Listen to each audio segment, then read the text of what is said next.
suis aujourd'hui. Il y a donc 157 de Jean-François Fouquet à sa famille. Alors, je vous l'ai dit, je descends de sa sœur, qui s'appelle Anne-Catherine, qui est de 3 ans sa cadette, et le frère et la sœur sont extrêmement proches. Ils ont vécu.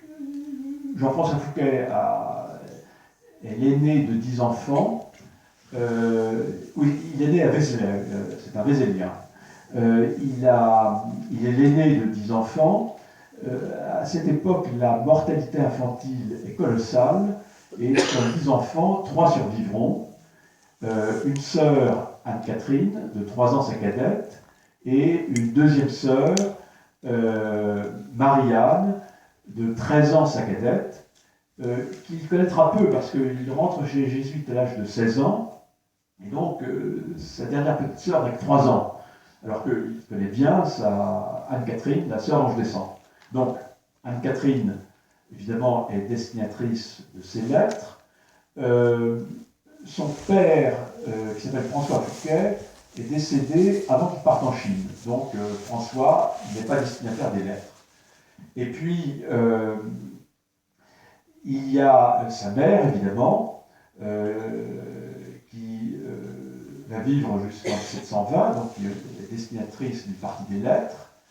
Il y a son beau-frère, dont je descends, qui s'appelle Antoine d'Orbigny. Orbigny est un petit fief à côté d'Avallon, tout à côté d'Avallon. Le nom patronymique de la famille, c'est Guillaume. Les Guillaume sont des gens originaires d'Arnel-Duc, qui sont montés au Parlement de Dijon, donc la noblesse de robe parlementaire. Et Antoine d'Orbigny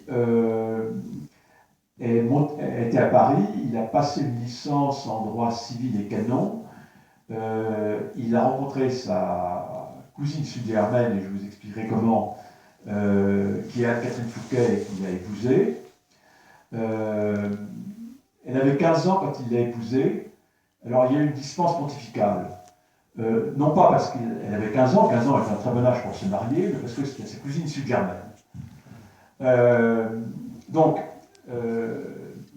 Antoine d'Orbigny est quelqu'un qui a fait ses études à Paris, des études donc, de droit, civil, canon, revient à Orbigny, donc à Vallon, où il est un peu un petit notable local.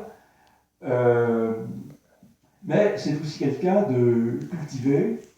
Il est bibliophile. À sa mort, ses héritiers vendront sa bibliothèque, ou une partie de sa bibliothèque à un de ses amis, qui s'appelle M. de Mézières, peu importe, pour 20 000 livres, ce qui est une somme importante pour une bibliothèque. Et ce qui est intéressant de cette bibliothèque, c'est qu'il y a des ouvrages en français, des ouvrages en latin, évidemment, mais aussi des ouvrages en espagnol et en italien. Ce brave Vallonnais du siècle de Louis XIV était quadrilingue. Il sera très proche de son beau-frère, et d'une façon générale, sa belle famille, c'est lui qui sera l'exécuteur testamentaire de son beau-père, et donc ce sera l'interlocuteur privilégié de son beau-frère. Lui racontera à son beau-frère, quand il est en Chine, ce qui se passe en France. Il a conservé pas mal d'amis parisiens, donc il lui raconte un peu les potins de la cour et la ville, la politique, les débats vus de Paris. Et inversement, son beau-frère lui racontera la Chine et ce qui s'y passe. Et puis, Anne-Catherine et Antoine ont un fils qui s'appelle Barthélemy, et à la mort d'Antoine, Barthélemy deviendra le correspondant privilégié de son oncle. Donc voilà un peu les gens dont j'ai les destinataires des lettres qui sont à ma disposition. Alors ces lettres, ça ne se passait pas comme Internet aujourd'hui.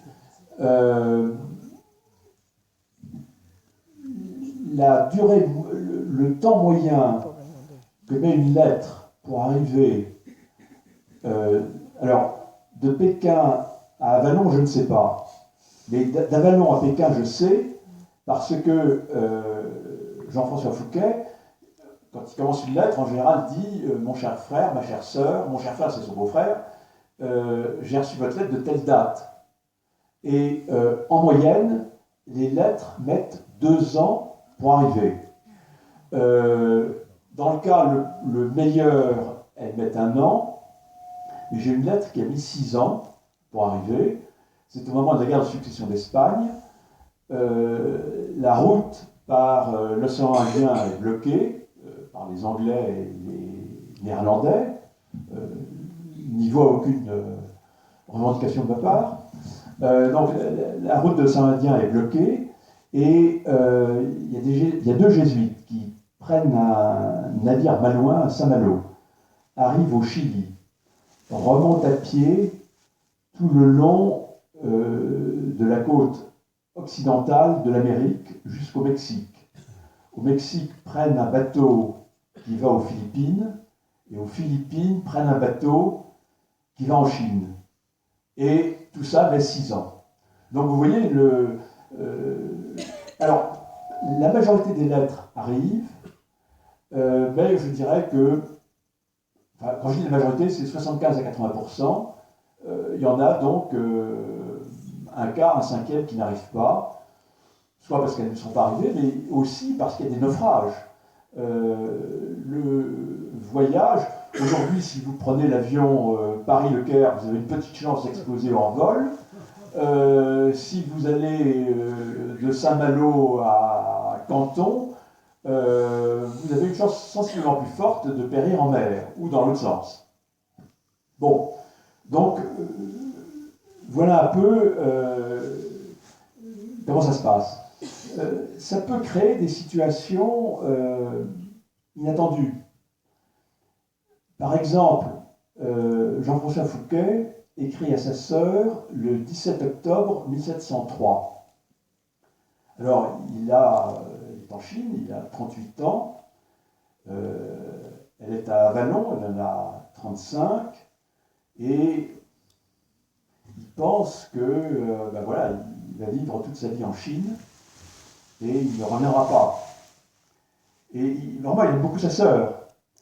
Et il lui écrit « Quand sera-ce, ma très chère sœur, que nés l'un pour l'autre, nous serons à jamais réunis dans le sein de Dieu, sans crainte de séparation. Ce qu'il ne sait pas, c'est que sa sœur est décédée depuis 1 an, le 12 novembre 1702, et il continuera, ce n'est que 2 ans plus tard qu'il l'apprendra, et il continuera à lui écrire pendant encore 2 ans. À la fin de son séjour en Chine, il ne sait plus très bien si sa mère est morte ou n'est pas morte.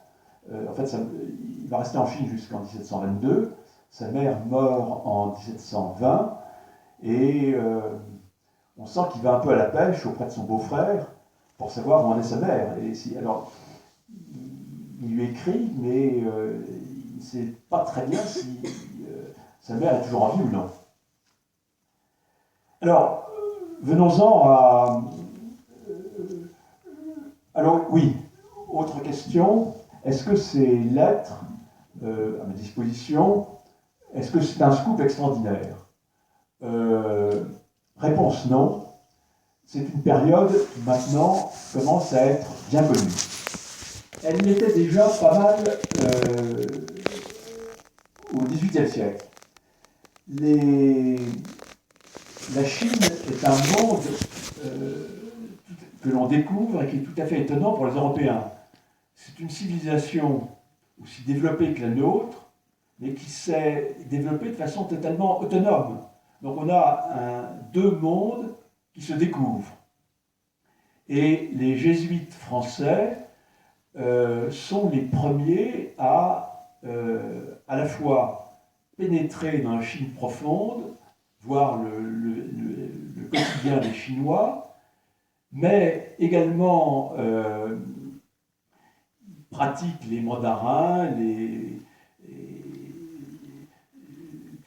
hiérarchie chinoise, et ils sont également proches de l'empereur. Donc ce sont des témoins de première main sur la Chine. Et le premier d'entre eux qui rentre en France s'appelle Louis le Comte. Il publie en 1696 des nouveaux mémoires sur l'état présent de la Chine, qui sont ce qu'on appellerait aujourd'hui un succès de librairie.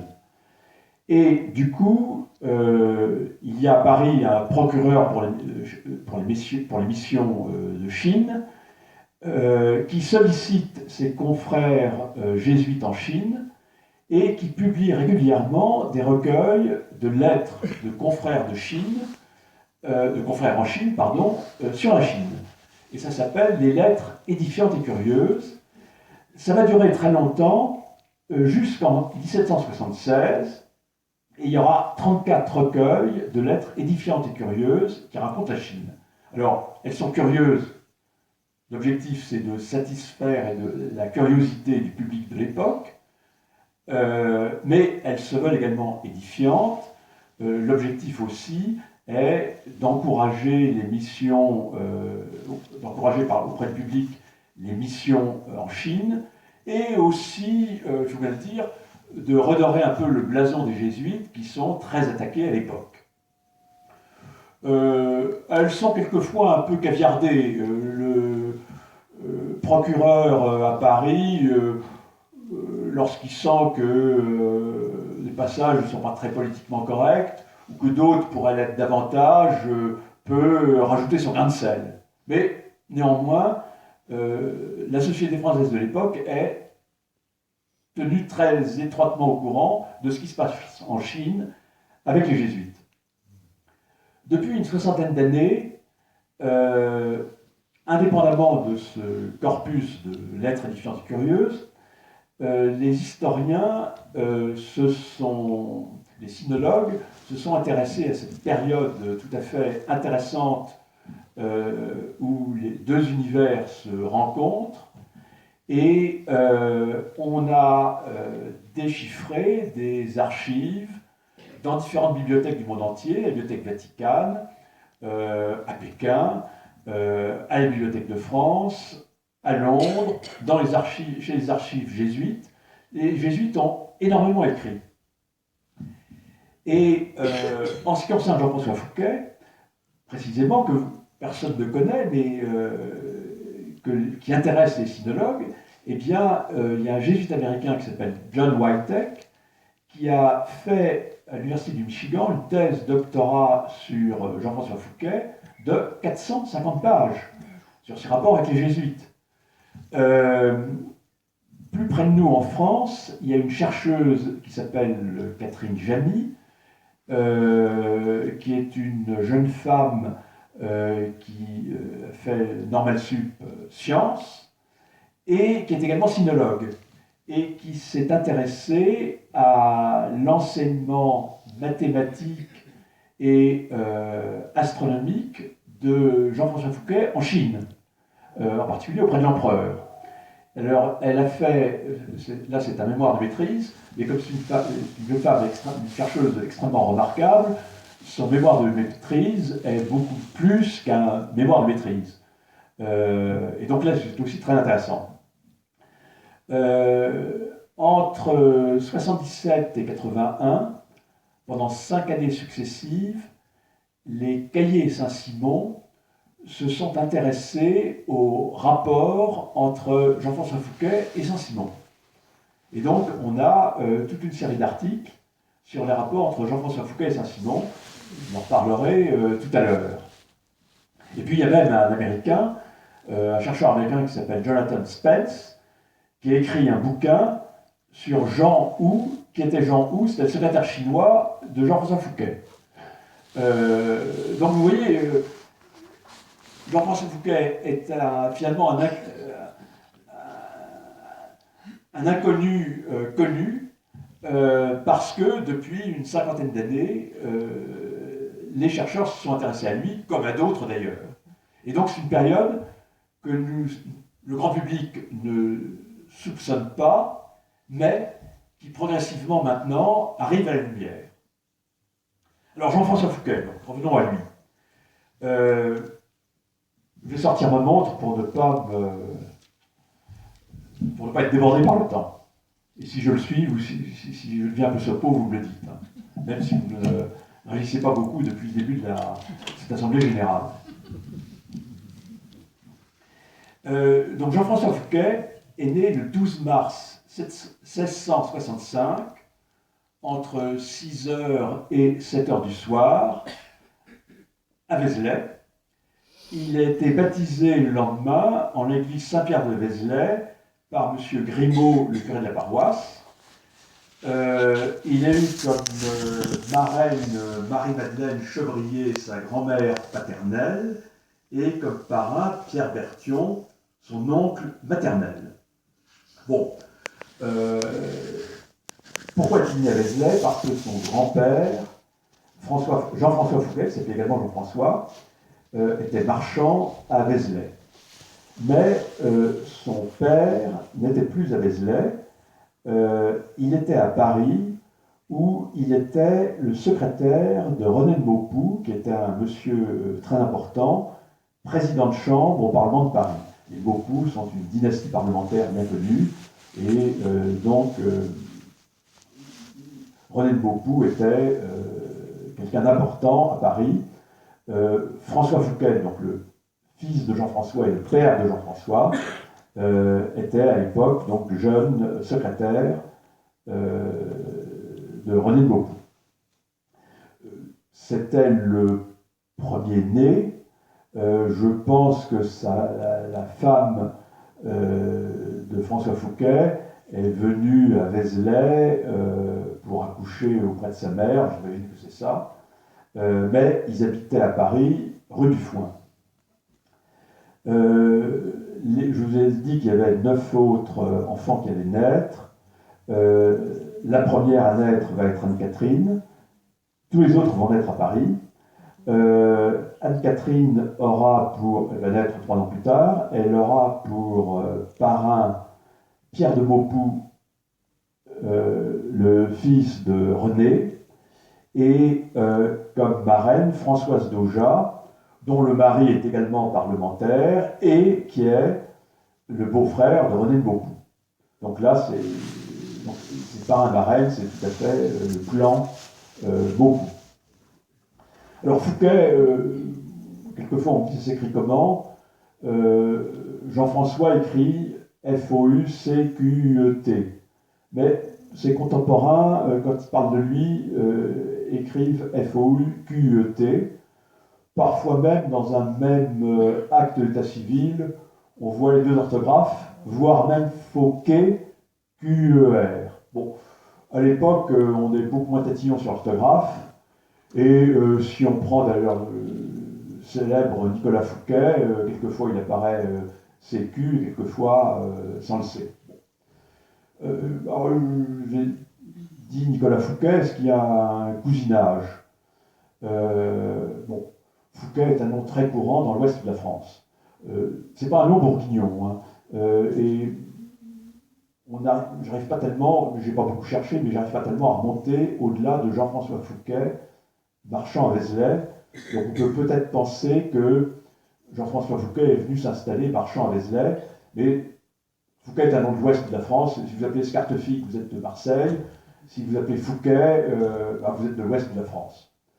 Donc, il y a une homonymie, mais ce n'est pas parce que vous appelez Dupont que vous êtes cousin de Dupont de Nemours. Hein. C'est évident.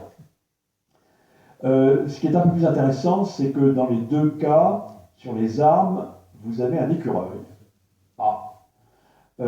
Mais le Fouquet, dans le patois de l'ouest de la France, c'est un écureuil. Donc ce sont des armes parlantes. C'est comme si vous avez deux messieurs qui s'appellent Latour et qui ont une tour sur leurs armes, c'est pas pour ça qu'ils sont forcément cousins. Mais bon, quand même, voilà, ils partagent des armes analogues. Alors ce qui me paraît plus intéressant, c'est que François Fouquet, jeune homme qui débarque de Vézelay, devient, comme par hasard, le secrétaire de René de Maupoux. On ne devient pas secrétaire de René de Maupoux comme ça. Enfin, je veux dire, il faut un peu de piston, il faut un peu savoir de qui il s'agit. La mère de Nicolas Fouquet, le surintendant, est une Beaupoux. Nicolas Fouquet et René de Beaupoux sont cousins issus de Germain. Donc, il n'est pas impossible que Nicolas ait pistonné son petit-neveu crotteux bourguignon auprès de son important cousin issu de Germain. Peut-être. Beaucoup plus tard, 100 ans plus tard, bon, évidemment, vous savez que ça s'est mal terminé pour le pauvre Nicolas, mais 100 ans plus tard, son petit-fils, le maréchal-duc de Belle-Île, s'est refait une cerise, si je puis dire. Il est devenu le tout-puissant ministre de la guerre de Louis XV et son principal ministre d'État. On est en 1760. Le petit-fils d'Antoine d'Orbigny et d'Anne-Catherine Fouquet, qui s'appelle Olivier de Servizel, parce que Antoine d'Orbigny a racheté le fief de Servizel. Servizel, c'est un petit village à côté de Vézelay, c'était autrefois la gare de Vézelay. Donc, Olivier de Servizel est le petit-fils, le petit-neveu de Jean-François Fouquet. Il est capitaine au régiment d'Artois et il trouve que sa carrière patine un peu. Et il se dit, mais on raconte dans la famille qu'on est cousin des autres Fouquet.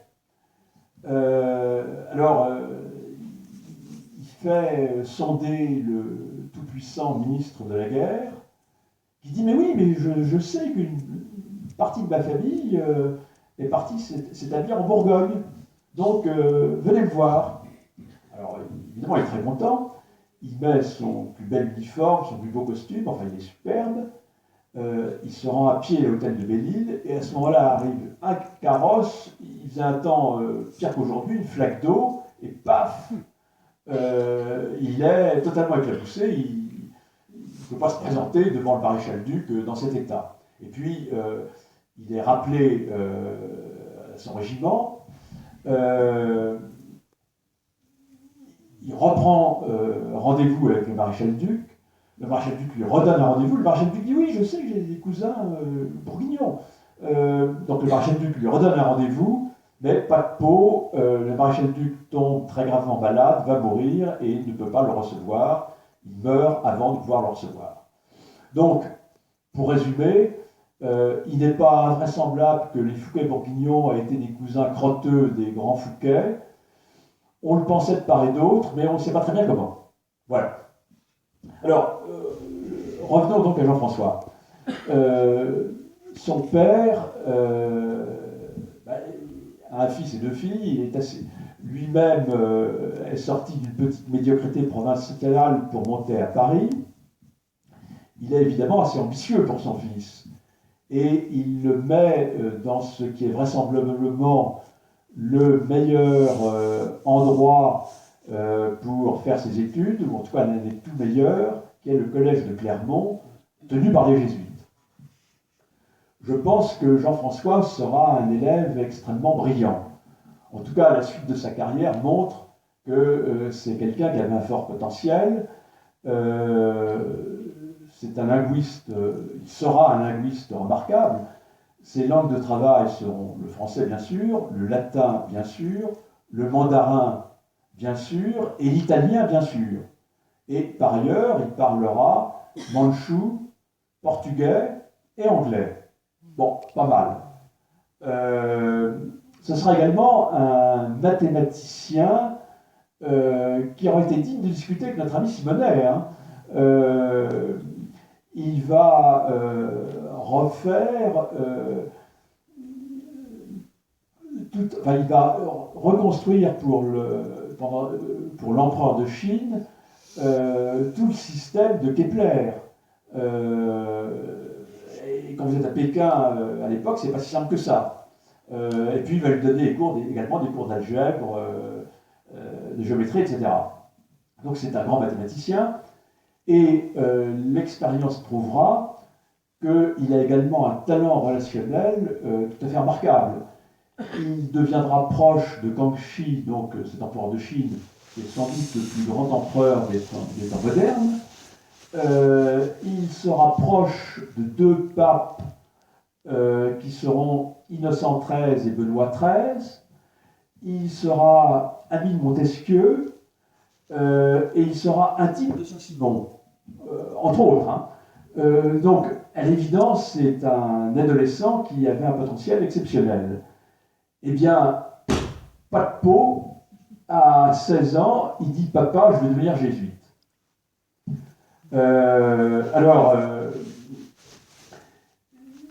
Il expliquera plus tard à son beau-frère « Ce n'est point sans y avoir bien pensé que j'ai pris la résolution d'aller mourir dans les missions orientales. Il y a près de 14 ans que ce dessein m'occupe l'esprit, et je serais infidèle à la grâce qui me sollicite depuis tant d'années si je manquais de l'exécuter. Il ne faut pas croire que cette détermination ne m'ait rien coûté. Dieu m'a donné un cœur aussi sensible qu'à d'autres. J'avais de l'attachement pour mes parents et pour mes amis. Mais il m'a paru que Dieu méritait bien qu'à cause de lui, je remplisse tous ces liens, et je n'ai plus balancé, considérant que mon âme devait m'être plus précieuse que tout le reste.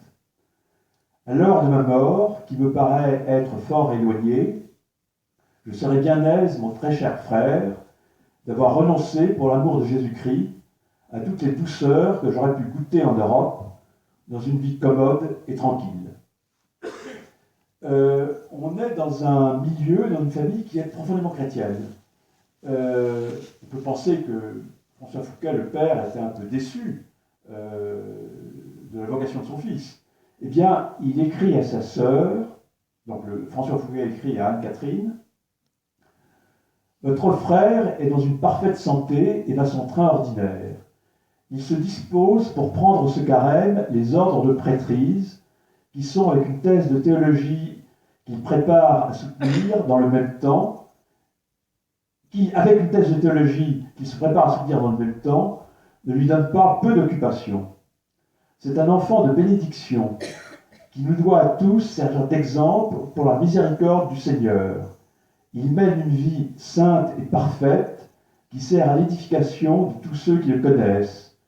Je vous avoue qu'en particulier, je suis si édifié que lorsque je réfléchis sur les grâces que le bon Dieu me fait, je suis extasié et que je ne puis laisser d'en remercier sa bonté. » Donc, voilà le contexte. Alors, être jésuite, c'est pas de la rigolade. Donc, il sort du collège de Clermont, il a 16 ans. Il ne deviendra prêtre que 12 ans plus tard, à 28 ans. Il a, comme qui dirait aujourd'hui, un bac plus 12. Il a fait des études de philosophie, de théologie, il s'est perfectionné en mathématiques, en astronomie. Il a aussi, en parallèle, été professeur de mathématiques dans son ancien collège de Clermont, qui est devenu Louis Grand. Le professeur s'appelle Régent. Un certain nombre d'entre vous viennent d'être élus. Sachez que vous êtes des régents. Et en attendant de partir en mission, parce que c'était vraiment sa vocation, il est devenu régent à la Flèche, mais vraiment en attendant de partir en mission. Comment va-t-il partir? Quelle va être l'occasion? Eh bien, en 1494, les Espagnols d'un côté et les Portugais de l'autre partent à la découverte du monde. Les Portugais, Christophe Colomb, qui est génois, enfin portugais, à travers l'Atlantique, et, l'espagnol, excusez-moi, et Vasco de Gama, portugais, contourne l'Afrique. Alors, il s'agit de deux nations très chrétiennes. Le pape leur dit, vous ne marchez pas sur les doigts de pied, et il y a le traité de Tordesillas en 1494 qui découpe le monde en deux parties. À l'époque, Vasco de Gama n'a pas encore fait le tour de l'Afrique. Christophe Colomb est resté aux Caraïbes, n'a pas encore mis pied sur le continent américain, et au fur et à mesure des découvertes, la ligne de débarcation va se préciser. Finalement, les Philippines restent dans l'orbite espagnole, et la Chine et le Japon sont dans l'orbite lusitanienne. Donc, voilà la situation. Les Portugais s'installent en Inde, Malacca, arrivent en Chine, s'installent à Macao, et un premier jésuite, Matteo Ricci, à partir grosso modo de 1590, part de Macao et commence à pénétrer en Chine. Il mettra 20 ans à arriver à Pékin, mais on en reparlera. Très concrètement, donc la Chine reste la chasse gardée du roi du Portugal, et assez largement des missionnaires jésuites, parce que ce sont les premiers à y pénétrer. Et donc, pour aller en Chine, il faut une patente du roi du Portugal. On peut ne pas être portugais, mais il y a des missionnaires qui peuvent être allemands, flamands, etc. Mais ils demandent l'autorisation du roi du Portugal. Bon, au XVIIe siècle, tout de même, la géopolitique, le contexte géopolitique évolue. D'abord, il y a des voyous qui sont les Anglais, d'ailleurs, je ne sais pas si vous êtes au courant, mais ils viennent de sortir de l'Europe, enfin, ils ont décidé qu'ils allaient le faire. Et puis il y a d'autres voyous qui sont les Néerlandais, hein, qui ne sont pas papistes et qui n'en ont rien à secouer du traité sous l'égide de la papauté. Alors, les Anglais s'installent en Inde, les Néerlandais créent une colonie au Cap. D'ailleurs, quelques huguenots français viennent grossir les rangs de cette colonie et de temps en temps nous filent une pile au rugby, à leurs descendants.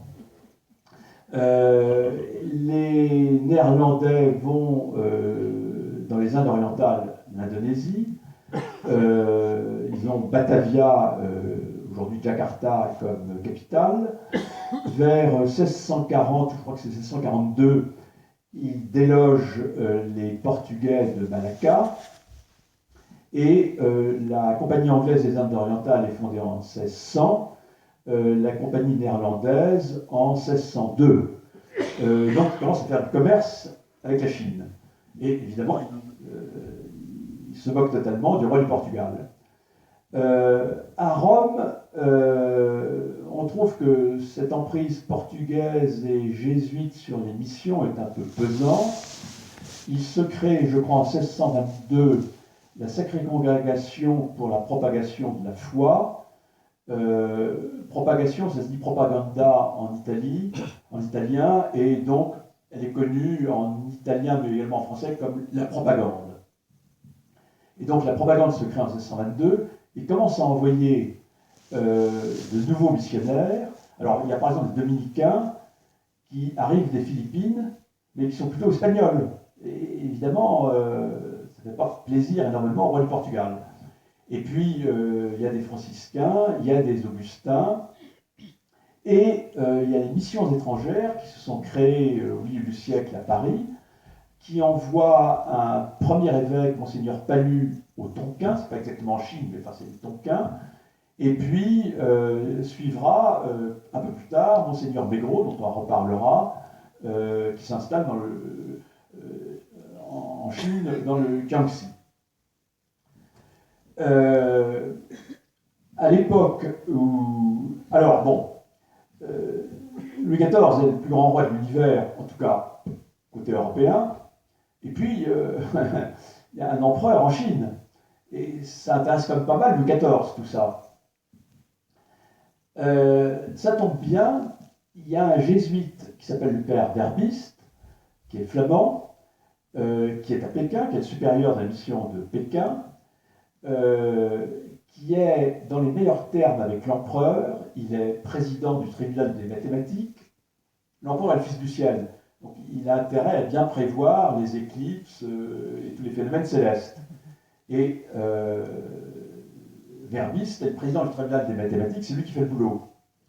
Il fait d'autres boulots aussi. Vous savez que les jésuites ont inventé la poudre. Qui dit poudre dit canon, mais les jésuites avec des canons en bois.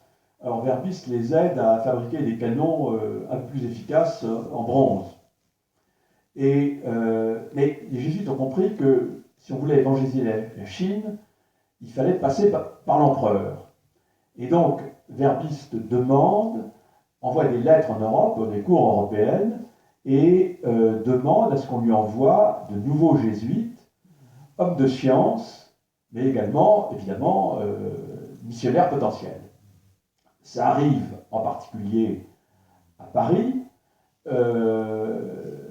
Colbert n'a pas les yeux dans sa poche, et dit c'est l'occasion pour envoyer des gens en Chine en court-circuitant le roi du Portugal. Il meurt en 83, mais Louvois reprend le projet à son compte. L'Académie des sciences s'y intéresse aussi tout à fait, parce que c'est un monde qu'on ne connaît pas et qu'on a envie de découvrir. Et on décide d'envoyer 6 jésuites avec à leur tête le père de Fontenay, qui est un très bon astronome, qui est membre correspondant de l'Académie des sciences. Il a été lui aussi professeur au Collège de Clermont. Il a d'ailleurs repéré à l'époque comme élève le jeune Jean-François Fouquet, et il a repéré qu'il était tout à fait astucieux. Il y a des relations un peu de sympathie, même un peu plus que de sympathie entre Fouquet et Fontenay. Alors, toujours dit que donc Fontenay, mais Fouquet est encore un jeune novice à l'époque. Il n'est pas question qu'il aille en Chine, on est en 85. Il n'a que 20 ans. Donc Fontenay recrute un certain nombre de jésuites, Bouvet, Gerbillon, Vice-de-Loup, Tachard, et ils partent en Chine. Bon, je vous ai dit que les communications, c'était pas si simple que ça. Ils mettront 3 ans pour arriver. Tachard, en fait, va rester au Siam et s'introduira auprès de la cour du Siam. C'est lui qui amènera les ambassadeurs du Siam à Paris à la cour de Louis XIV, ce qui était un événement important du siècle de Louis XIV. Donc toujours est-il que ces jésuites finalement finissent par arriver en Chine. Alors, je crois qu'ils arrivent à Canton, on prévient Verbiste, qui dit très bien arriver à Pékin. Bon, aller de Canton à Pékin à l'époque, ça prend quand même quelques temps. Et entre le moment où Verbiste leur dit de venir et le moment où ils arrivent, Verbiste est mort 12 jours auparavant. Et quand ils arrivent, ils assistent aux funérailles grandioses que l'empereur fait à Verbiste. Alors, ces 5 jésuites sont tout à fait remarquables. Il y en a 2 qui restent à Pékin, Bouvet et Gerbillon, et puis il y en a 3 qui vont sur le terrain. Le comte, assez rapidement, rentrera en France, c'est lui qui va écrire les mémoires sur l'état de la Chine. Les 2 jésuites qui sont à Pékin donnent quasi quotidiennement à l'empereur des cours de mathématiques, mais également d'anatomie. Et rendent des services tout à fait appréciables. Les moscovites commencent à être un peu remuants en Sibérie. Gerbillon, avec un autre jésuite portugais qui s'appelle Pereira, ira négocier pour le compte de l'empereur un traité à la fois commercial et de frontière avec les moscovites. C'est la première fois que la Chine signe un traité avec une nation, je dirais, occidentale, si tant est que la Russie d'époque soit une nation occidentale. Enfin voilà.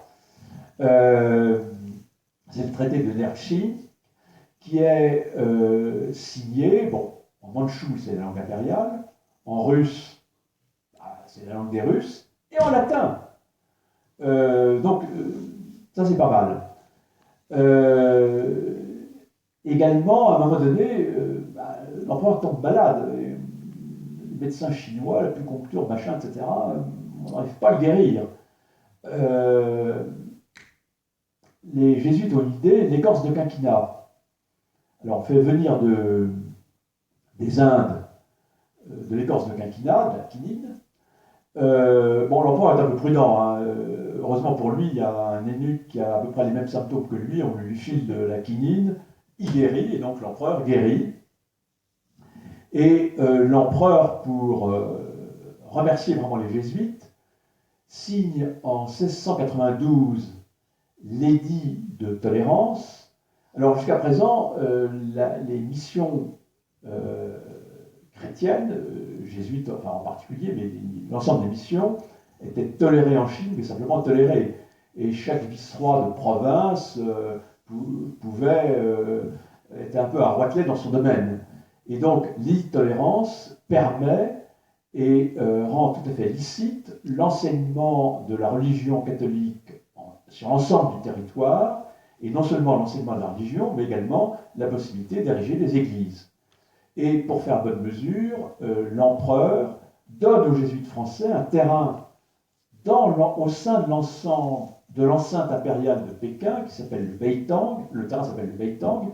Il y a une habitation sur le Beitang, et leur permet d'y construire une église, pour laquelle d'ailleurs il donnera de l'argent lui-même, modestement, mais le fait que l'empereur donne de l'argent encourage les autres Chinois à eux aussi donner de l'argent, et montre à quel point l'empereur soutient soutient les jésuites. Et non seulement ça, mais il dit à Fouquet, vous retournez en France, vous allez voir le roi, vous allez voir mon confrère Louis XIV. Bon, il ne dit pas mon confrère. Hein. Donc vous allez voir Louis XIV. Voici des cadeaux pour lui.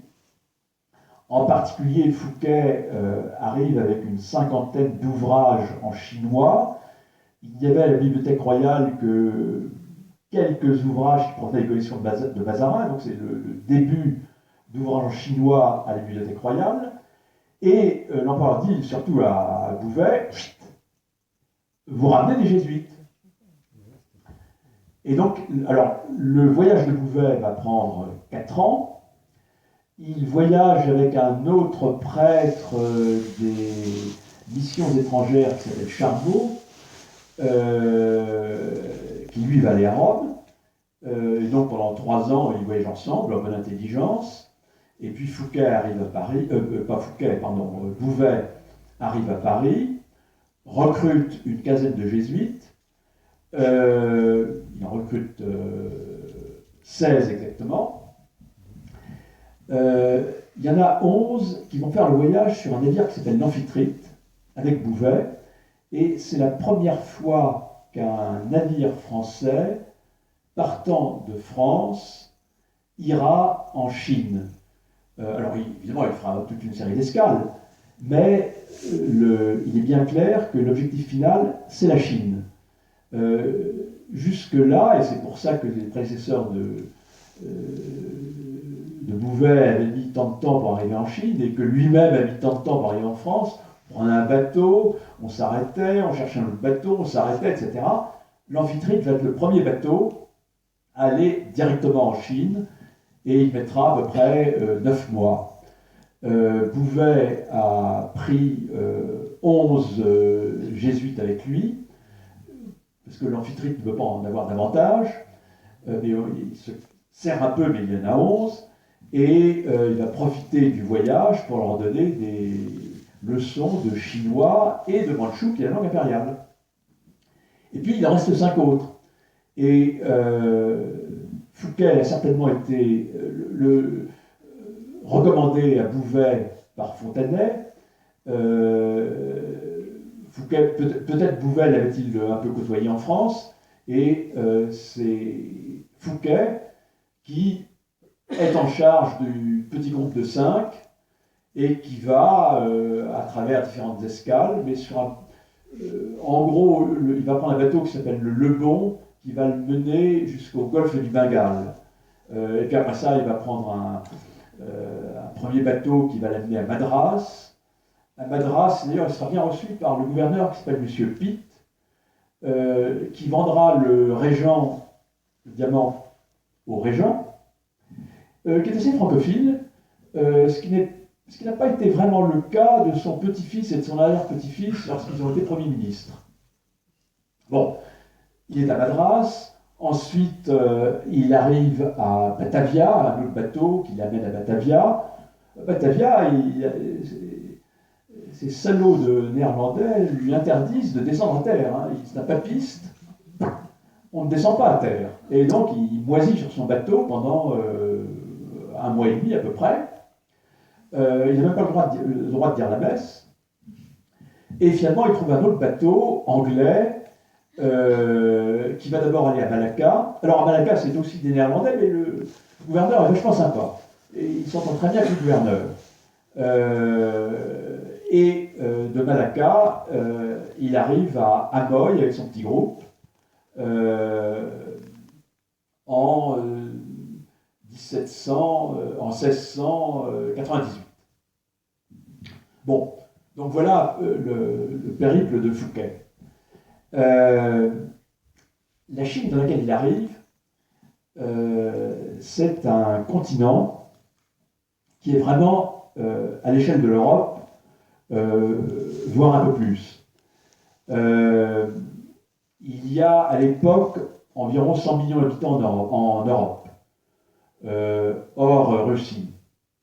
La France est le pays le plus important avec 22-23 millions d'habitants. La Chine, c'est 130 millions d'habitants, une quinzaine de provinces. Chaque province, vous voyez, est à peu près la taille d'un royaume en France.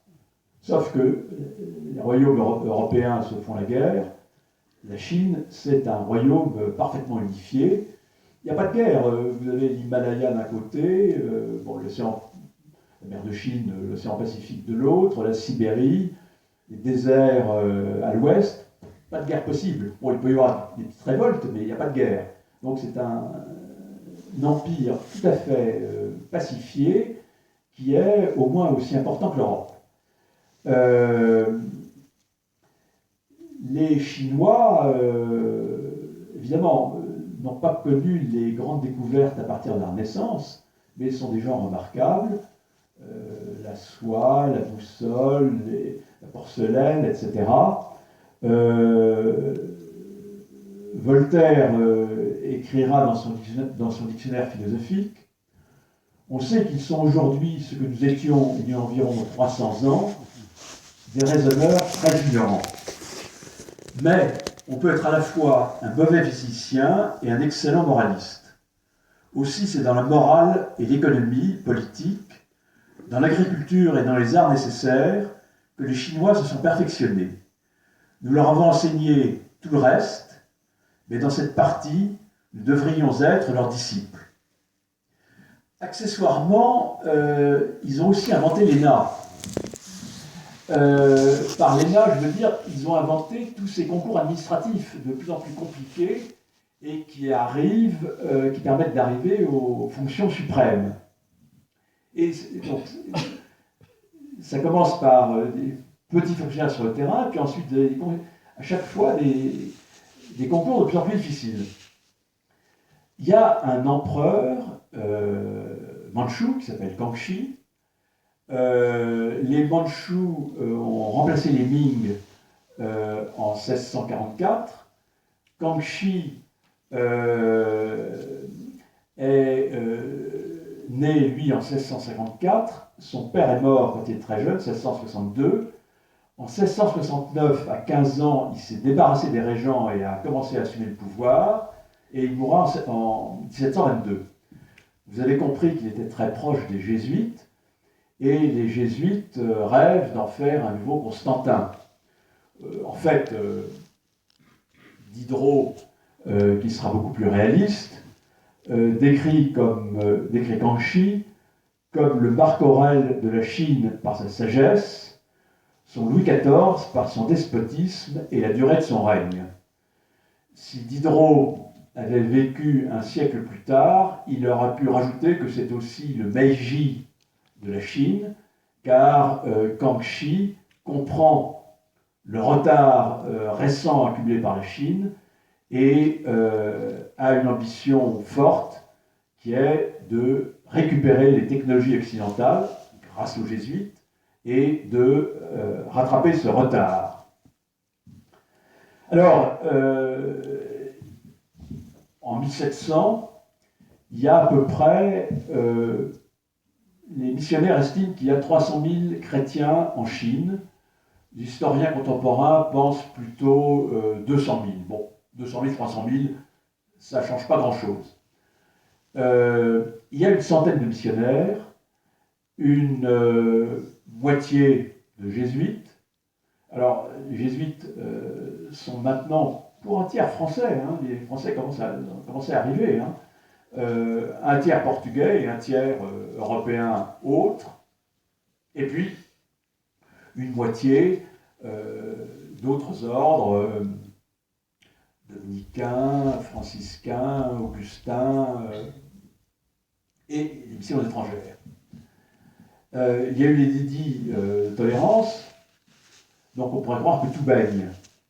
Ben, pas du tout, c'est un panier de crabes. Alors, c'est un panier de crabes d'abord entre les jésuites et les autres. Quand Matteo Ricci est arrivé en Chine, ben, il a mis 20 ans progressivement pour se faire accepter et arriver jusqu'à la cour de l'empereur.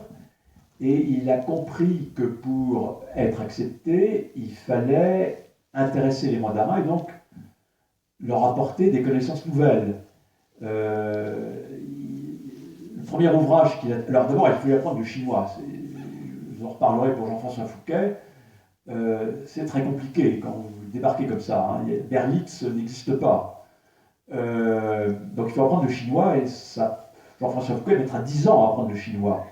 Il est doué pour les langues. Donc il faut apprendre le chinois. Il faut apprivoiser les mandarins.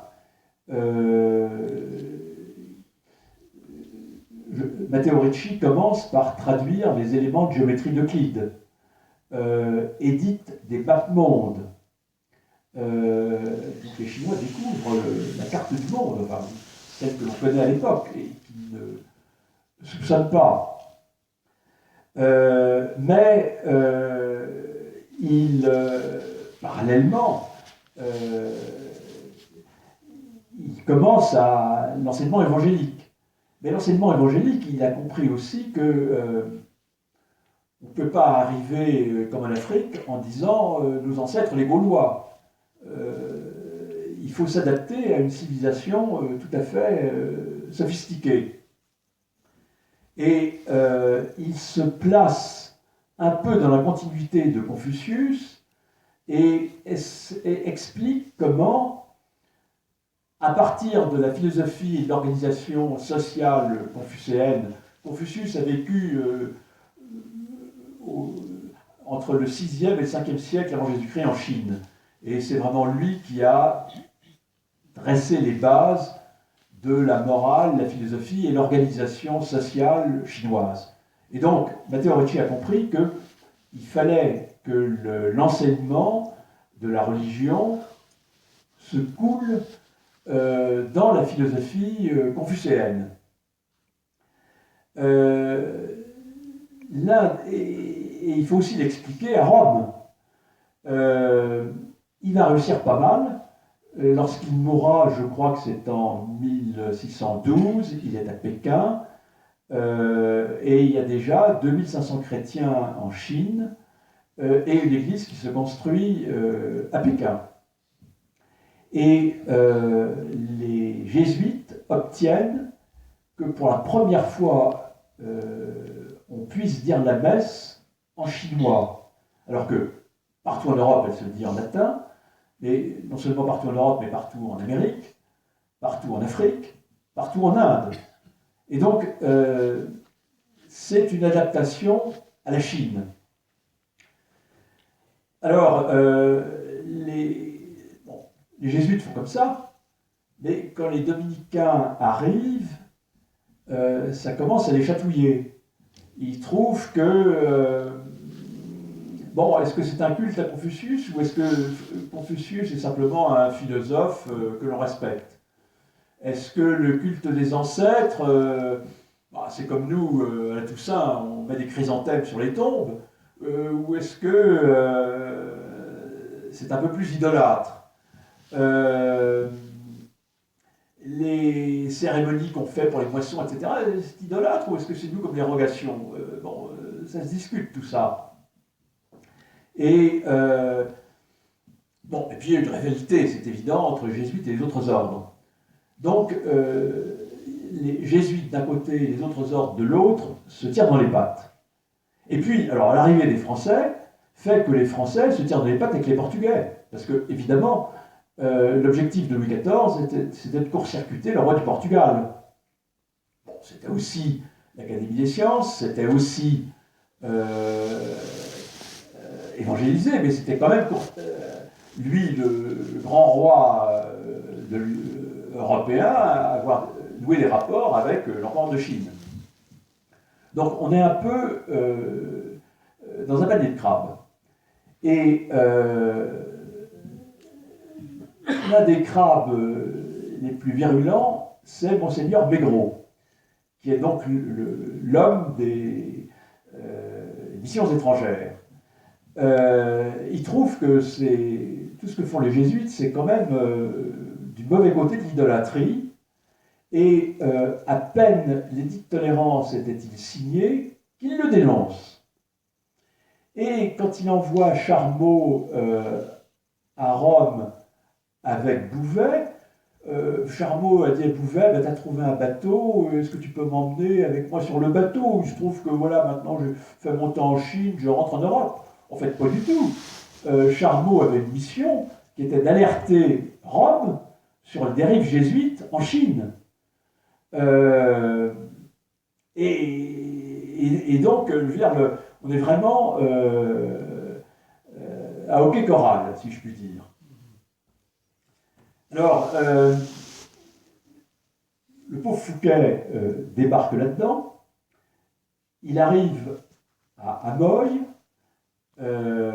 Bon, personne ne l'attendait. Enfin, on savait qu'il allait venir un jour, mais on ne savait absolument pas quand. Ça peut être 3 mois avant, 6 mois plus tard, on ne savait pas très bien. Donc il débarque à Amoy, et il se trouve que l'évêque local,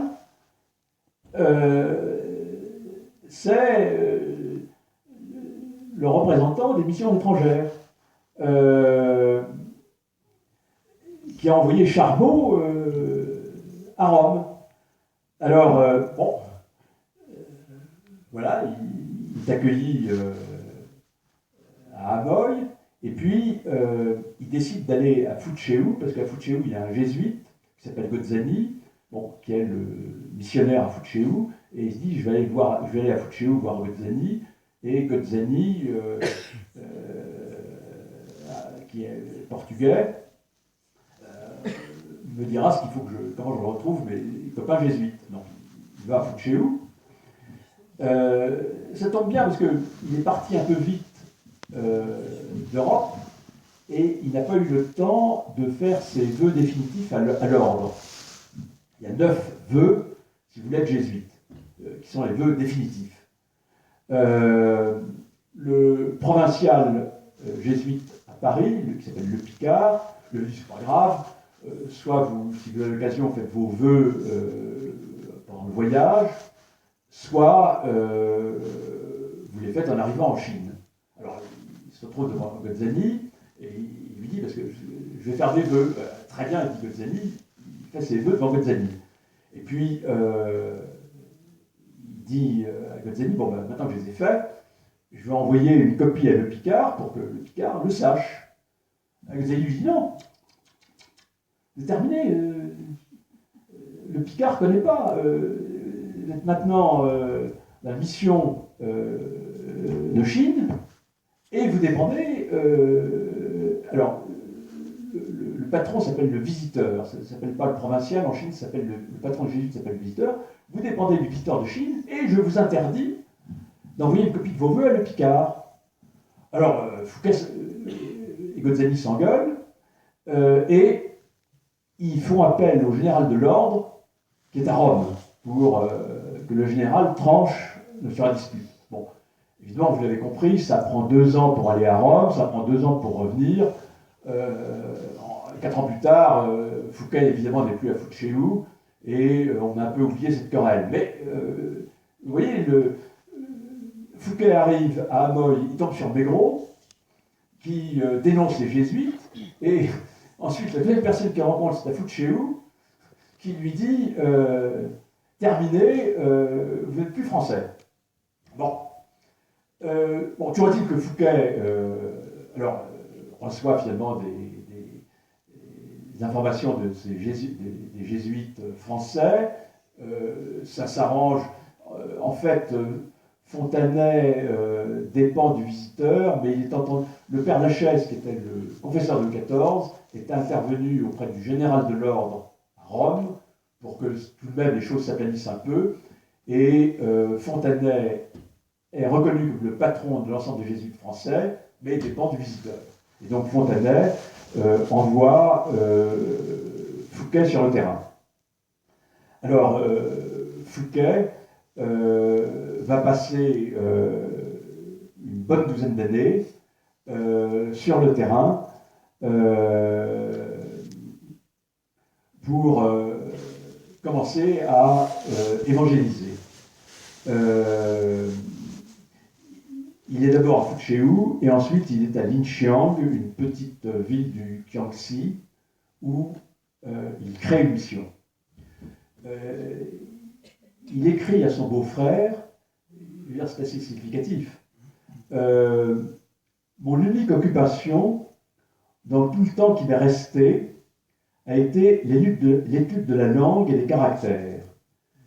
J'ai copié pour cela jusqu'à 3 gros dictionnaires de ma propre main, et je vais encore en copier un 4e. Il y en a un où l'européen se trouve d'abord avec des mots chinois, à côté écrits à notre manière, un second où les mots chinois écrits en lettres européennes sont à tête des lignes, et dessous l'on trouve des caractères chinois qui leur répondent, avec le mot européen qui nous fait connaître la signification de ces caractères. Le 3e contient 18 à 20 000 caractères chinois, les plus utilisés, et rangés méthodiquement en certaines classes, en sorte qu'on peut assez facilement les trouver. Il estime qu'il y a 60 000 caractères, et donc là, il en est au premier 20 000. Et non seulement, effectivement, l'écriture est extrêmement compliquée, mais il s'aperçoit aussi que la prononciation est très compliquée, et que selon la façon dont on prononce, on peut dire une chose ou son contraire, alors que le brave européen de base pense avoir bien prononcé. Bon, je m'aperçois que le temps tourne un peu, je vais accélérer un peu. Il est pris, évidemment, dans la querelle des rites. La querelle des rites, bon, je vous ai un peu dit quel était le contexte, mais en Europe, elle avait dégénéré. Elle était devenue très politique.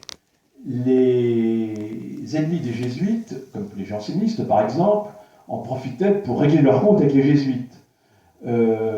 Pascal, par exemple, qui ne fait pas dans la dentelle, écrit dans les provinciales, quand il trouve des pays où un Dieu crucifié passe pour une folie, il supprime le scandale de la croix et ne présente que Jésus-Christ glorieux et non pas Jésus-Christ souffrant, comme ils l'ont fait dans les Indes ou la Chine. Bon, c'est pas vrai. Les jésuites n'escamotent pas la crucifixion.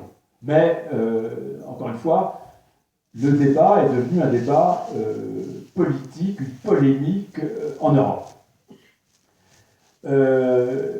Les ennemis des jésuites sont très actifs à Rome. Monseigneur Maigret, vous l'avez vu, a envoyé Charmeau et dénonce l'attitude des jésuites. Les jésuites croient malin de faire appel à un témoin exceptionnel pour les défendre. Alors, ils écrivent, ils sont potes avec l'empereur évidemment, et ils écrivent un texte et demandent à l'empereur ce qu'il en pense. Nous, les sujets de votre majesté, croyons que l'on vénère Confucius comme un maître et qu'on lui rend un culte, non pas pour lui demander le bonheur.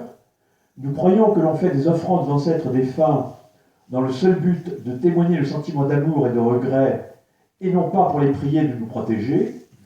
Quant au rite en l'honneur du ciel, Nous pensons que par eux, on offre un sacrifice à l'auteur et Seigneur du ciel et de la terre et de toutes choses, non pas au ciel visible.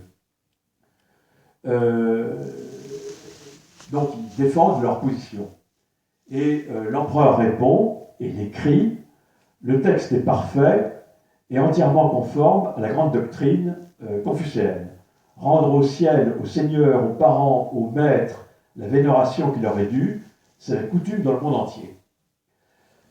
Bon, ça ne va pas marcher pour les jésuites. Leurs ennemis sont très présents à Rome et le pape envoie un légat extraordinaire pour remettre de l'ordre en Chine, qui s'appelle Monseigneur de Tournon.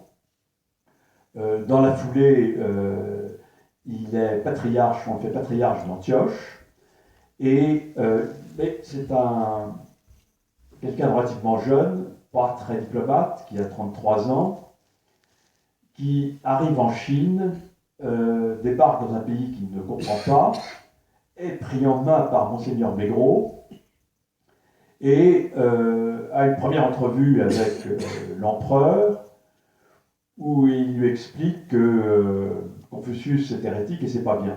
Alors évidemment, quand on raconte ça à l'empereur, c'est pas extraordinaire. Alors l'empereur leur dit, mais quel est l'expert qui vous a raconté ça? C'est Monseigneur Maigret. Alors l'empereur dit, amenez-moi Monseigneur Maigret. Il y a une entrevue entre l'empereur et Monseigneur Maigret, à laquelle assistent les jésuites de Pékin. Les jésuites, évidemment, ont sabonné la planche de Monseigneur Maigret. Et Monseigneur Maigret, alors il y a 4 idéogrammes au-dessus du trône. Monseigneur Maigret n'arrive à en déchiffrer que 2.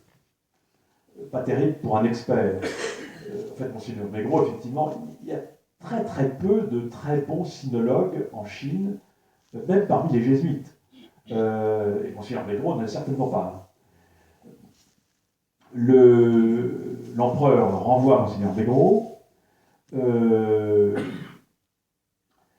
Le légat du pape décrète, mais aucun décret n'est arrivé de Rome, mais il décrète que les rites tels que acceptés par les jésuites sont idolâtres et demande, sous peine d'excommunication, que on fasse allégeance à Rome et que l'on rétropédale, si je puis dire, sur les rites.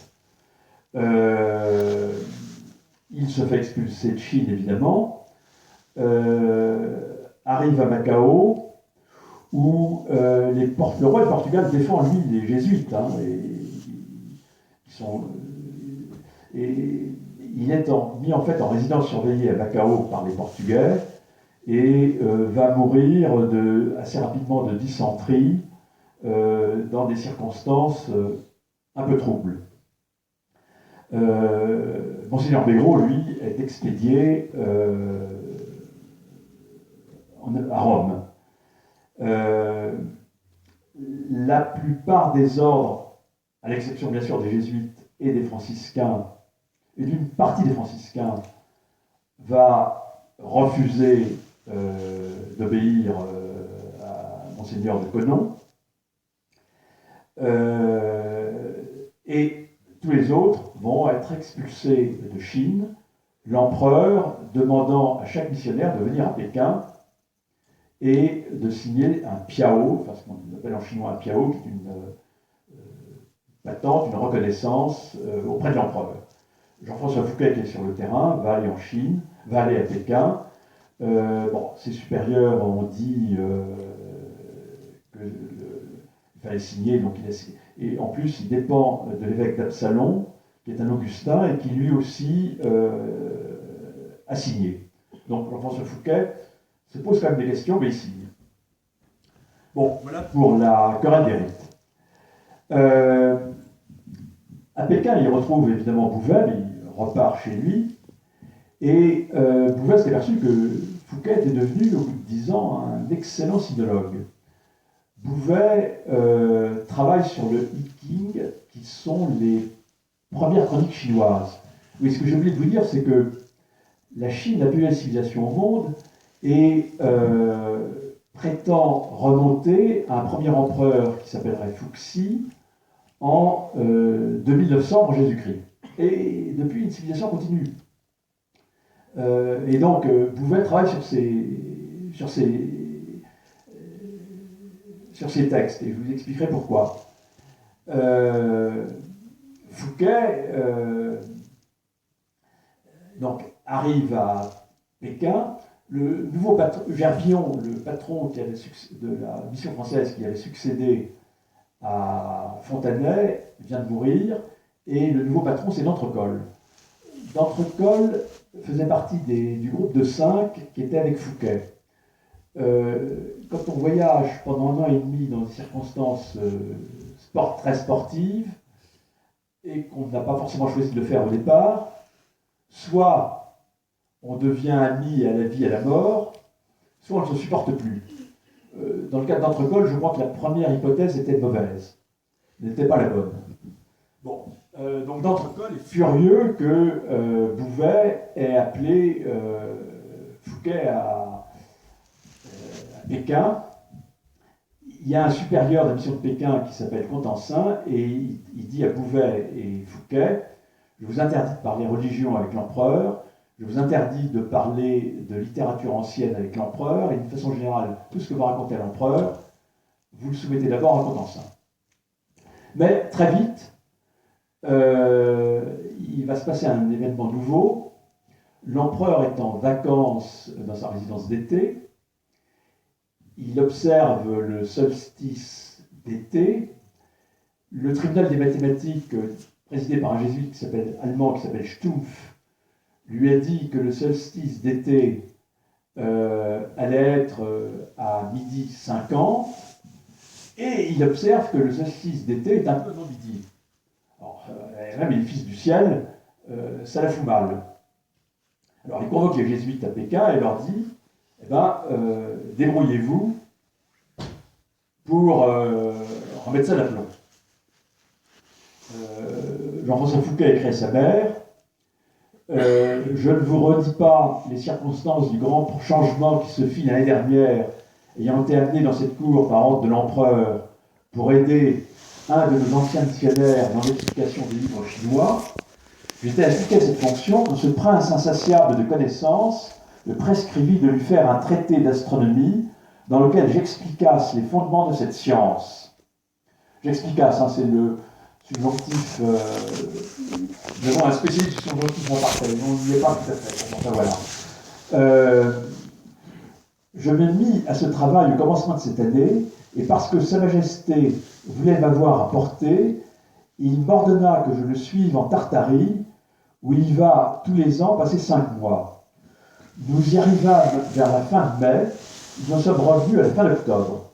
Je partis malade, et quoique ce pays-là passe pour le tombeau des Européens, dont plusieurs ont contracté à la suite de l'empereur des infirmités mortelles, qui nous les ont enlevées, j'en suis revenu un peu moins mal que je l'étais quand je partis pour y aller. Mais ma santé est toujours très délicate. La vie que je mène là est bien différente de celle qu'on mène en France. Quoique sous la protection d'un grand prince et entretenu par ses ordres, on y souffre dans le logement, dans la nourriture, et on y essuie des dégoûts peu croyables à quiconque n'en a pas l'expérience. On passe ordinairement les jours dans un endroit du palais fort retiré, dont on ne peut sortir que le soir. La gêne y est extrême, la liberté d'y parler un peu haut est interdite, et si l'empereur, qui vient souvent dans ce quartier-là, s'y trouve proche, on n'ose presque pas y parler du tout. Les troupes d'eunuques surveillants ont les yeux ouverts sur ce qui se fait et les oreilles toujours attentives à ce qui se dit. Au reste, cette rigueur produit un ordre admirable et des manières pleines de douceur et de politesse, chacun se prévenant à l'extrême et personne n'osant s'écarter le moins du monde de la modestie et du devoir. Pendant que nous étions là, l'empereur nous appelait fort souvent, et je crois que nous parûmes devant lui plus de 100 fois. Un jour qu'il me faisait quelques questions sur un cahier d'astronomie que je lui ai présenté, il vint à parler d'algèbre. Je lui dis que de nos jours, on s'était en Europe fort appliqué à cette science et qu'on l'avait extrêmement perfectionnée, de matière que ce que l'on appelle algèbre ancienne ne peut pas se comparer à l'algèbre nouvelle qu'on a trouvée. Il n'en fallait pas davantage pour m'attirer sur l'heure un ordre précis de faire encore un traité d'algèbre nouvelle, et c'est à quoi je suis appliqué depuis quelques mois. Bon, malheureusement, le temps tourne beaucoup trop vite. En clair, il va faire un traité d'astronomie et va introduire l'astronomie de Kepler. Traditionnellement, les astronomes, le rapport à la physique du ciel, traditionnellement, les astronomes chinois fonctionnaient par série statistique. Si l'éclipse a eu lieu il y a 5 ans et la précédente il y a 10 ans, la prochaine va avoir lieu incessamment. Puis sont arrivés les astronomes arabo-persans qui ont fonctionné à partir de modèles ptolémaïques. Les astres tournent autour de la Terre et on calcule les orbites. Et puis, les jésuites sont arrivés avec le modèle donc à partir du début du 7e siècle, à partir du modèle Tycho Brahe, où les planètes tournent autour du Soleil, mais le Soleil et la Lune tournent autour de la Terre. D'ailleurs, il ne faut pas rigoler, Galilée avait été obligé de se rétracter. Et puis, c'est ce qui s'était passé, c'est ce que Josué avait fait dans la Bible, hein. Il avait arrêté à cause du Soleil et de la Lune. Hein. Bon.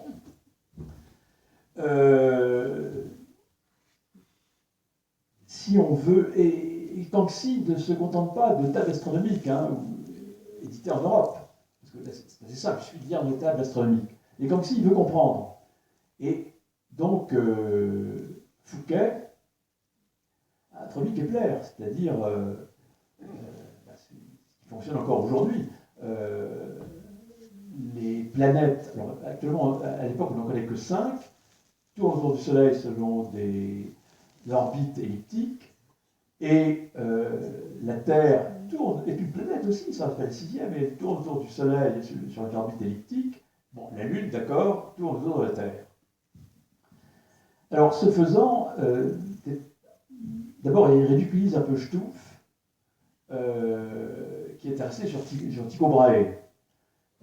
Donc, les jésuites portugais et allemands sont furieux. Et puis, il va à l'encontre quand même de ce qui reste le truc accepté,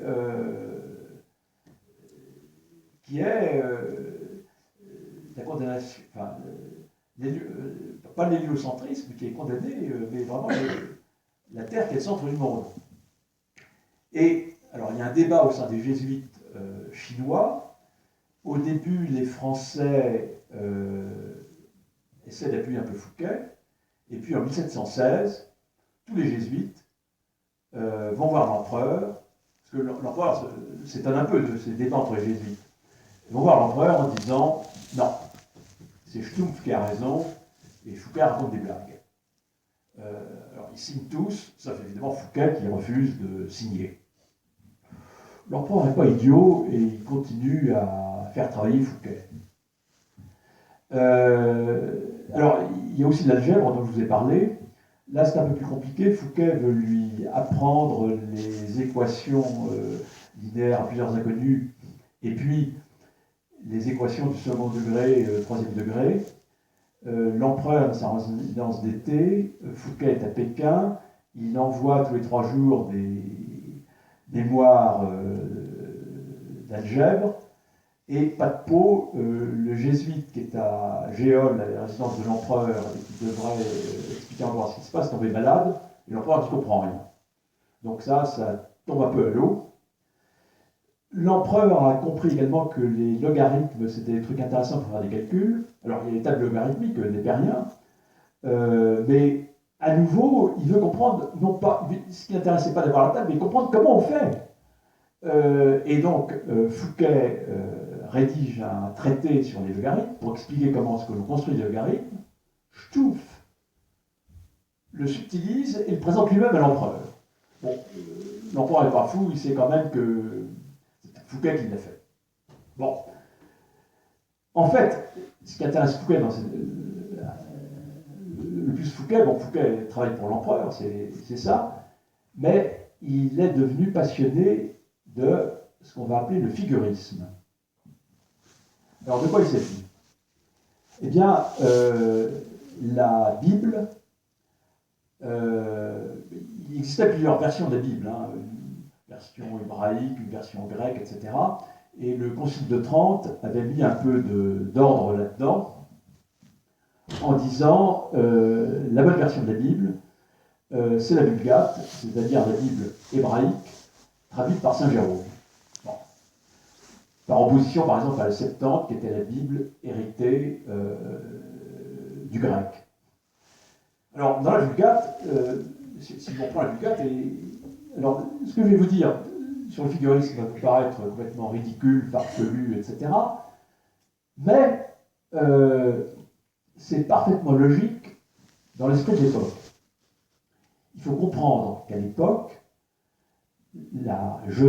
l'histoire du monde et de l'humanité, c'est la Genèse, et personne en Europe ne met en doute la Genèse. C'est ce qu'on appelle aujourd'hui la Vulgate, enfin, c'est la Vulgate étymologique et c'est la Vulgate. Alors, si on prend la Genèse, eh bien, la création a été en 4004 avant Jésus-Christ. Là, ce que je vous dis, c'est sous couvert de Bossuet, hein, qui a écrit son discours sur l'histoire universelle. C'est pas un petit rigolo, il a fait des calculs. Et donc, moi, je vous livre ce que Bossuet écrit dans le discours sur l'histoire universelle. Mais c'est en fait ce que pense tout le monde. Donc, Adam, 4004. Bon, si nous sommes tous cousins ici, c'est que nous descendons d'Adam, mais nous descendons de Noé également. Parce que le déluge a un peu nettoyé. Et le déluge, c'est 2348 avant Jésus-Christ. La vocation d'Abraham, c'est 1921 avant Jésus-Christ. Et les lois de Moïse, en fait, c'est Moïse qui a écrit la Genèse. Et c'est 1491 avant Jésus-Christ. Alors, pourquoi est-ce que Moïse a écrit la Genèse? Et pourquoi est-ce que c'est vrai? Eh bien, je vais laisser la parole à Pascal, qui n'est pas non plus un aspect scientifique, c'est pas un petit rigolo. Et il écrit dans les Pensées, Sem, donc ça c'est le fils de Noé. Oui, ce que j'ai oublié de vous dire, c'est que tous les patriarches ont vécu à peu près 900 ans. Mathusalem un peu plus que les copains, mais Adam, tous ont vécu 900 ans. Et donc, entre 4004 et Noé, 2348, vous voyez que la tradition orale, quand on vit 900 ans, ça passe assez facilement. Donc, Pascal écrit, je reconnais qu'après le déluge, on a vécu moins longtemps. Hein. Mais Noé avait 600 ans au moment du déluge, il a encore vécu 300 ans. Hein. Sem avait 100 ans au moment du déluge, il a vécu 350 ans. Alors, donc Pascal écrit, Sem, qui a vu la bête, qui a vu Adam, a vu au moins Abraham, et Abraham a vu Jacob, qui a vu ceux qui ont vu Moïse. Donc le déluge et la création sont vrais. Tout le monde y croit. Hein. Alors, comme il y a un truc, c'est que, bon, les Juifs, le peuple élu, a récupéré la révélation divine par Noé et par Sem, parce qu'ils descendent de Sem. Mais Sem a eu d'autres descendants. Et puis Cham, le deuxième fils de Noé, a eu d'autres descendants. Noé a eu 3 fils. Et ils n'ont pas oublié du jour au lendemain la révélation divine. Et donc, peut-on trouver des traces de la révélation divine chez d'autres peuples? Alors, il y a les Égyptiens qui remontent très très haut, proches du déluge, qui descendent de Cham. Mais pas de peau, on ne sait pas déchiffrer les hiéroglyphes. Hein. Donc on ne peut pas savoir s'il y a des traces de la révélation divine chez les Égyptiens. Et alors les jésuites français qui arrivent en Chine découvrent une civilisation qui est aussi ancienne que la civilisation égyptienne, mais avec ce qu'ils appellent des hiéroglyphes, des idéogrammes, ou les caractères, qui n'ont pratiquement pas changé depuis l'époque. Et des textes qui n'ont pas changé non plus. Et y a-t-il donc des traces de la révélation divine là-dedans. Alors, par exemple, on parle du prince Ouji, qui a qui a initié l'humanité à l'agriculture. Eh bien, sa mère, dans un hexagramme chinois, sa mère, Zhang Yuan, quand elle eut accompli le temps de sa grossesse, son premier-né naquit comme un agneau, sans déchirure, sans rupture, car c'était un enfant divin. Alors, Bouvet, le premier figuriste, c'était Bouvet, parce que c'est lui le premier à avoir vraiment étudié le chinois.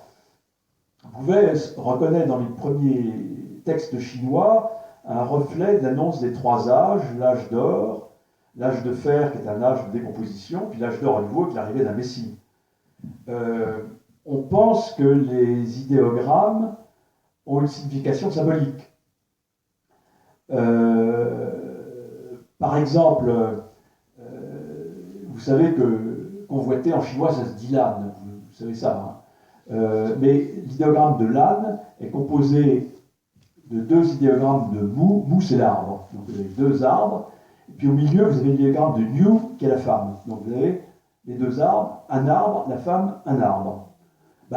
Et ça veut dire convoiter. C'est évident que c'est bonne maman Ève qui a un peu influencé cet idéogramme. C'est évident. Un navire. Un navire, c'est une grosse barque. Donc vous avez l'idéogramme de barque avec 8 personnes. 8 personnes, c'est Noé et ses 3 fils et leurs 4 épouses. C'est l'âge de Noé, donc c'est le navire. Bon, là, ça fait un peu rigoler. Ce qui est un peu plus troublant, c'est le ciel. On adore le ciel. Le ciel, bon. L'idéogramme du ciel, c'est l'homme, l'idéogramme de l'homme, donc comme ça, et le chiffre 2, comme ça. C'est la Trinité. Alors, bon, c'est un peu comme les Centurines d'Nostradamus. Hein, dans les textes chinois anciens sont ouverts à beaucoup d'interprétations différentes. Moi, si vous me donnez les Centurines d'Nostradamus, j'arriverai à vous décoder les 4 premières années du quinquennat de François Hollande. On arrive toujours à trouver ce qu'on veut. Donc, chaque jésuite fait un peu du figurisme à sa mode. Fouquet est intéressé par le taoïsme et il déclara à Rome à un confrère, enfin un visiteur qui vient le voir à Rome, que dans le taoïsme, Tao, donc la divinité suprême, est une et triple, que Tao a créé le monde matériel, que Tao a créé tous les êtres intelligents, que Tao a été incarné, et que Tao a rassemblé tous les attributs de ce qui est excellent, et cependant il est unique. On dit il y a un Dieu unique, il n'y a pas 36 divinités.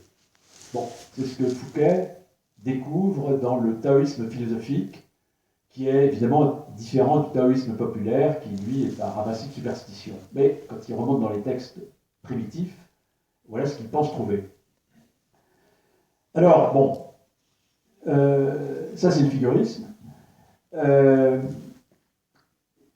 Il y a du rififi entre Fouquet et les jésuites français, enfin, et d'Entrecol. Bon, vous avez compris qu'ils n'avaient pas des relations très cordiales dès le départ. Mais, oui, là j'ajoute aussi que Fouquet met complètement en doute la chronologie chinoise et dit, bon, allez, Fuxi en 2900 Jésus-Christ, c'est du pipeau d'ailleurs,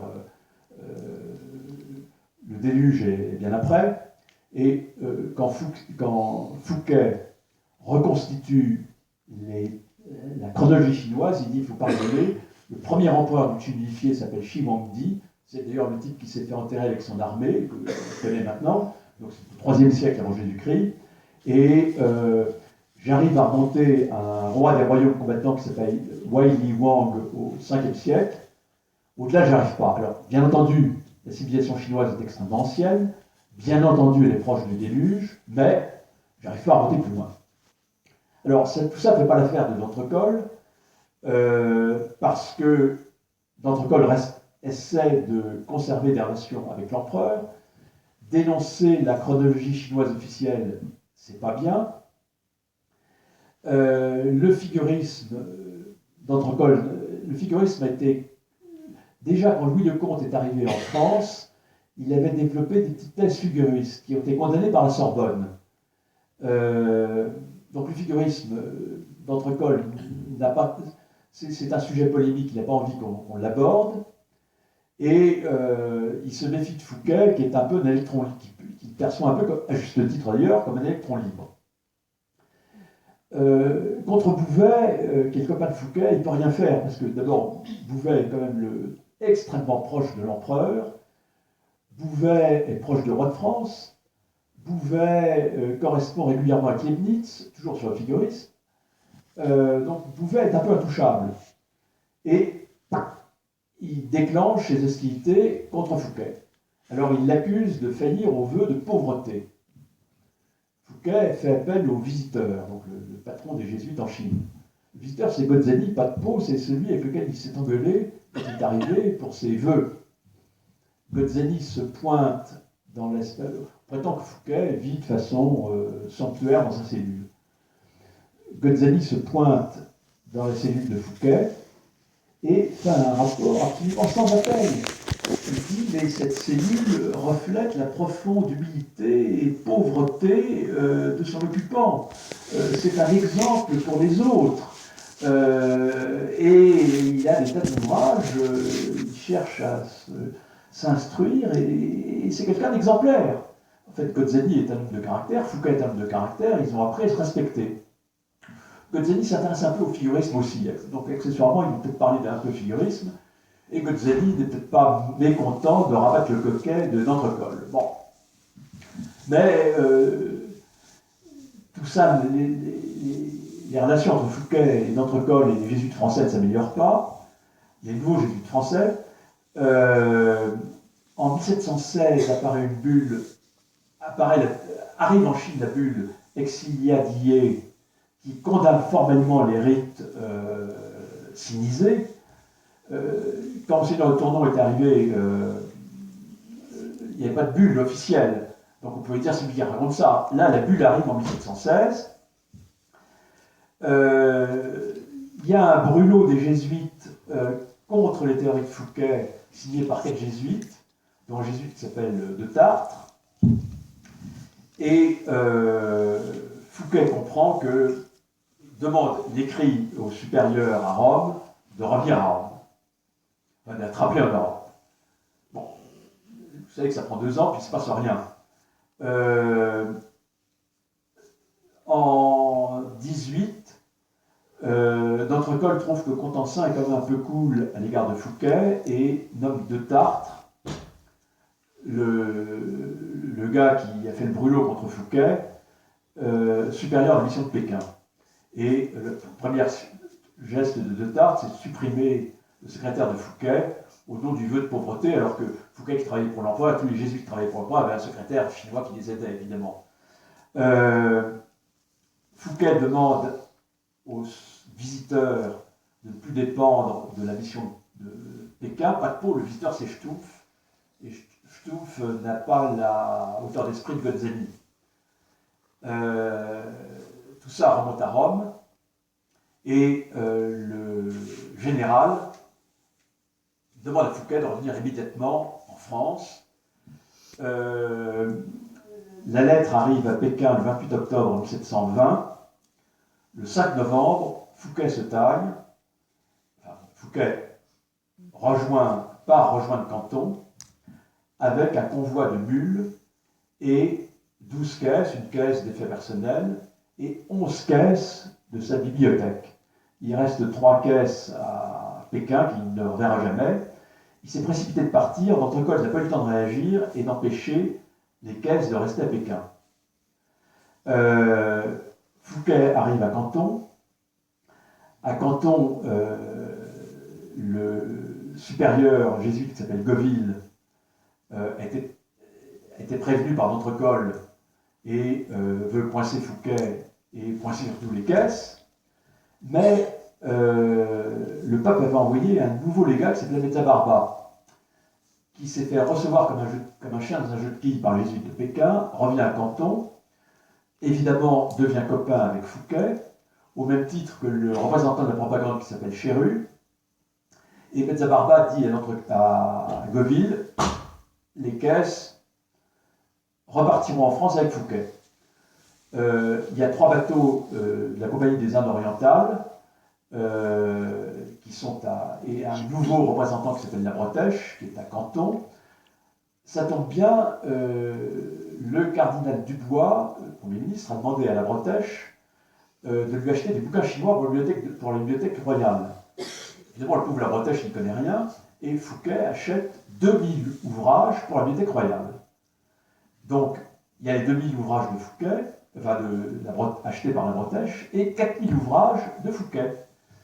Tout ça, et le légat, Mezzabarba, dit à Goville, vous vous écrasez, ça repart en France.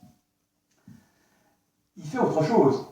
Il dit à Fouquet, mais d'ailleurs Fouquet ne demandait que ça, tu vas rentrer en France, d'accord, le bateau va arriver en France, mais tu vas repartir à Rome, parce qu'on a besoin d'experts sur la Chine à Rome.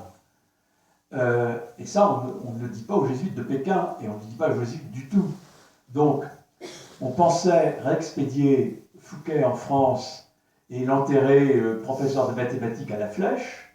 En fait, il doit rentrer à Rome. Alors bon, il prend le bateau, le temps tourne vraiment très vite. Hein. Donc je vous passe tous les détails. Il arrive en France et le nonce, qui s'appelle Masseille, a été prévenu par Mezzabarba. Le bateau de Fouquet a mis du temps. Il s'est un peu perdu. Il a mis du temps. Mezzabarba, Masseille, fait savoir au provincial des Jésuites que Fouquet va entrer à Rome.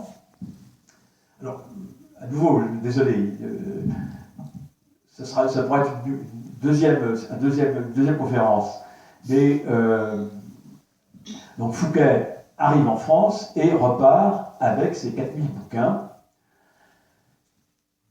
Je ne sais pas si vous avez repéré une carte d'Europe, mais entre Paris et Rome, il y a un bled qui s'appelle Avallon, et il passe 3 jours à Avallon, où il retrouve sa famille, embrassade, machin, etc.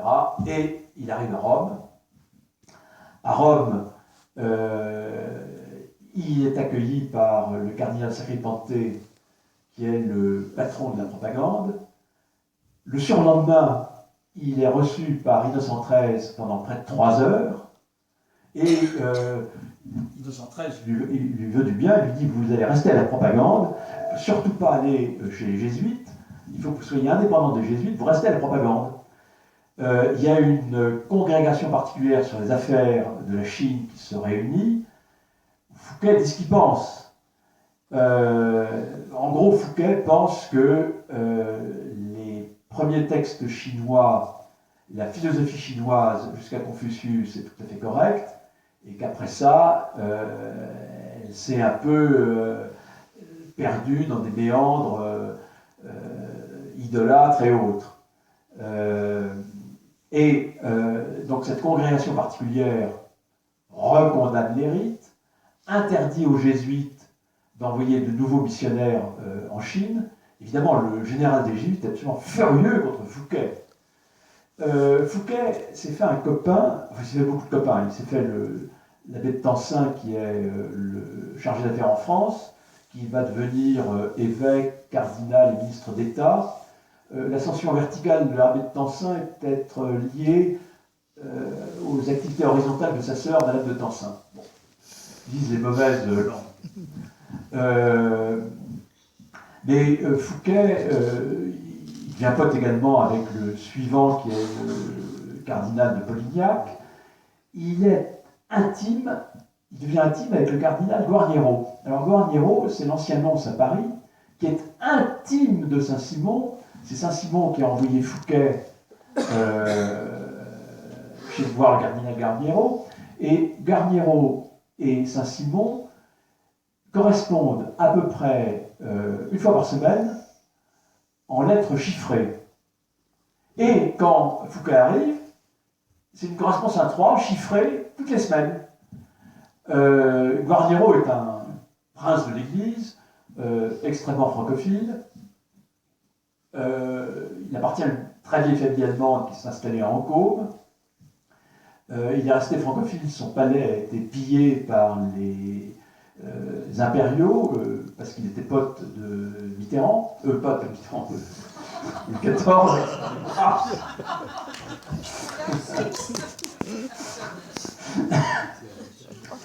Et donc,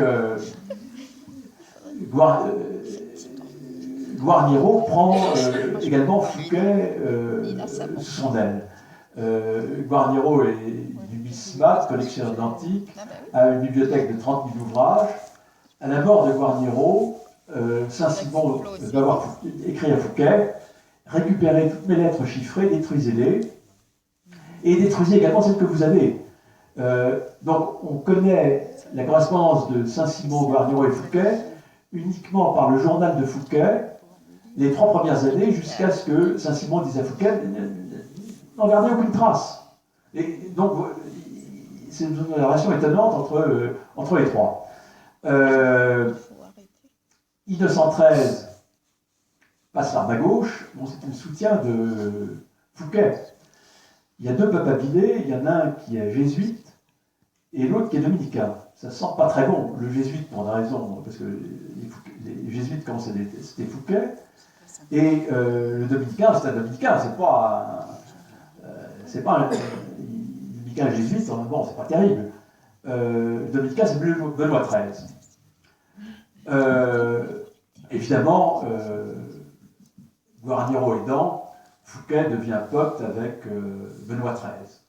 Saint-Simon insiste: il faut que vous deveniez évêque, comme ça vous serez libéré des pattes de votre ordre. Mais Fouquet n'a pas envie, il se considère jésuite quand même. Bon, croit-il qu'il y a tout un lobby en faveur de Fouquet, Guarniero, Polignac, même Monseigneur Maigret, qui est à Rome. Bon. Et puis, Benoît XIII, là, la bonne. Et on annonce à Fouquet qu'il va être évêque. Alors Fouquet dit: mais attendez, c'est pas possible. Dans mes vœux de jésuite, j'ai dit que je renonçais à toute dignité. Donc ça ne marche pas. Oui, mais il y a 4 vœux. Dans les vœux, il y avait 4 vœux simples dont le pape peut le dispenser. Et ça, c'était l'un des 4. 2 jours avant, le pape le dispense et le pape l'ordonne évêque. Il le fait même assistant au trône, ce qui est une charge honorifique, mais vraiment, le Benoît XIII l'a à la bonne, et donc il devient évêque d'Éleutéropolis. Bon, il est évêque in partibus, mais il est évêque, et donc là, il est devenu totalement indépendant de son ordre. Alors, bon, je fasse très vite. Il va publier une chronologie chinoise, publiée en latin. L'ordre est assez actif et empêche que, malgré le fait qu'il soit pote avec Bignon, le conservateur de la Bibliothèque royale,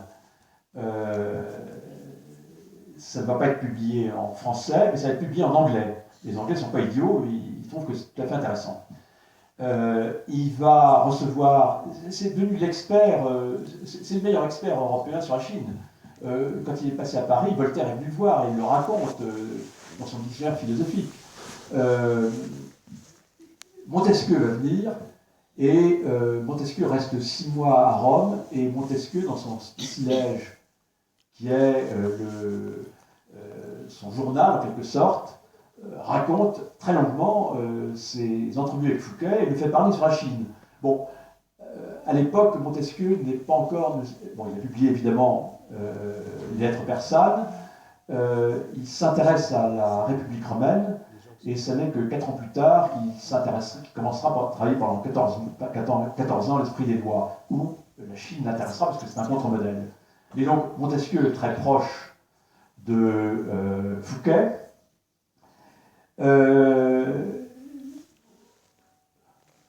Pour intéresser au moins l'un d'entre vous, je vais quand même vous parler du chevalier de Ramsay.